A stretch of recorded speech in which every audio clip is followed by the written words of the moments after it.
Hey everyone, it's the Law Boss back again. So I thought let's do something different today. Let's do a why you should start series. Talking about obviously why you should start, as the video suggests. Grey Knights are one of the factions I play in Warhammer 40,000. So without further ado, let's get into it. This will be a lore reason, model reason, gameplay reason. Gameplay is not the core of this video, but is more of a just the play style kind of thing. So let's get straight into it. So Grey Knights, they're Marines, as you can see. So if you like Marines, that's already a great start. But one of the big things is they are very different. Melee focused, knights, very knighty, orders. So they're all into knights. There are lots of swords, hammers, and falchions, and things like that.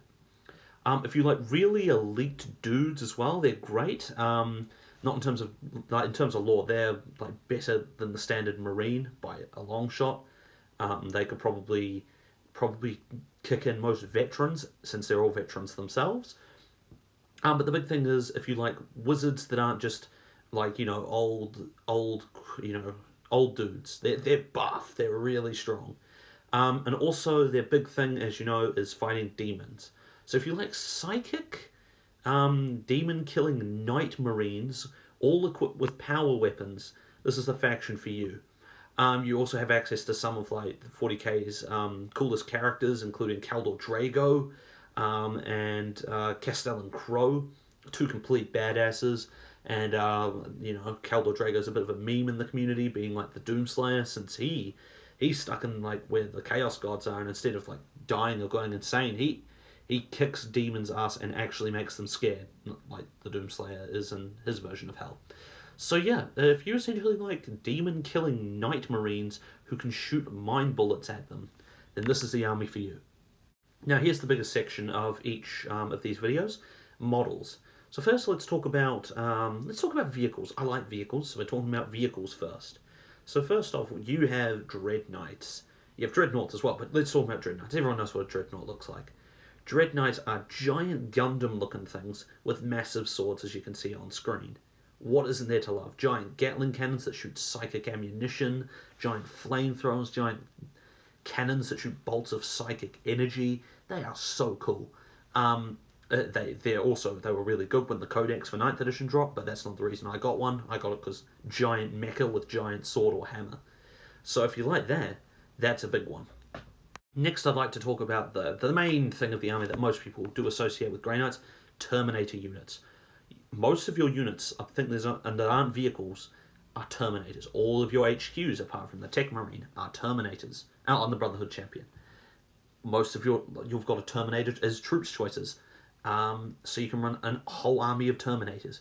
So if you really dig the Terminator aesthetic, but you don't like the giant power fists they have, Grey Knights are just great for that. Terminators look awesome. Terminators also, they have Paladins, which are elite-looking Terminators. They're really cool. I love them, both lore-wise and faction, gameplay-wise. Although the more specialized units are in power armor, all of your other units are Terminators. And I mean, at the end of the day, you don't need specialized Terminators. These Terminators can kind of serve every role. Gun support, psychic, action users. They can do so much, which is just great for an army that relies heavily on Terminators. Next, I'd like to talk about the final part of the army that I like to consider is the power armored units. Now, the good thing about these is I still enjoy them. Not as much as Terminators, because I love Terminators. But these guys still fit in very well. They're more your troop choices. You have the Strike Marine, but these guys serve more of a specialty kind of role. Whereas Terminators are your multi-purpose units. You have the Inceptors, which are jetpack units, and Purgation squads, which are Devastators, and Purifiers, which are elite psychic monsters. So that's kind of what they serve there. Power armor looks good, especially with the swords. They suit the swords really well, and the halberds. It's just I'm saying that they're more of a specialized unit. The models, they're not ancient.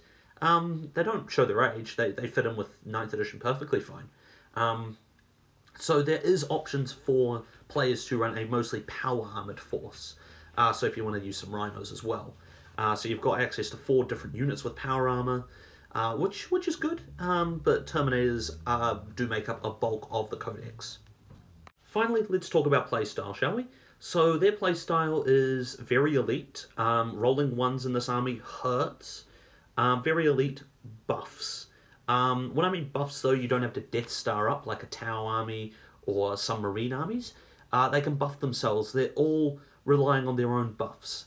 They are good without the buffs. Like, if a Strike Marine doesn't get Hammer Hand off, they still get 3 attacks each, which is bonkers, if you ask me.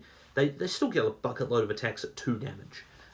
They also, their eliteness isn't on Custody level, but they are still very elite. Like, you are going to be outnumbered most matches. But unlike Custodies, they can still hold down objectives very well, because you still have 10-man tactical marines and 5-man Terminator squads. It's not like the small Custody squads where once you start losing miniatures it hurts. Because these guys, if you lose a couple Strike Marines, it does hurt, but it's not the most painful thing in the world. Also, your HQs are complete and utter steamrollers, except for the dedicated support. Like, even the Grandmaster, for a captain equivalent, he will steamroll most enemy characters in combat. You also have Kaldor Drago, who is like the beatstick character, especially against demons, where demons just kind of die. And also with Castellan Crow, if he charges into any infantry character, they toast. He will just shred them apart with mortal wounds, high damage, and high AP and high attacks. Also, I'd like to mention that these do get the Armour of Contempt bonus, which I think they benefited from greatly. So, like all Marines do. And they don't actually have access to any Storm Shields in the Codex. So it's not like you are giving up Armour of Contempt for a Storm Shield. So just remember that. Their psychic powers are not aggressive, they're quite defensive. You've got a couple like Vortex of Doom and Purifying Flame, but most in the Codexes are quite support spells like +1s to your dice rolls, and teleporting around the board for positioning, which is good. Unlike Thousand Suns, I've noticed, which are quite aggressive spells. Right, so that's going to do it for this video on why you should start Grey Knights. I plan on covering Drukhari next, because that's the other army I own and have played enough of. I also plan to do this for Sigmar armies also, so expect some Sigmar armies for why you should start. I will also be covering some other factions that I have played, but then after a while I will need to start, I will start taking comments for which army you want to see covered next. Orcs could be on the horizon, as well as things like Space Marines and Eldar and Harlequins and things like that. But yeah, I don't want to waste any more of your time, so I will see you all in the next video. Peace out.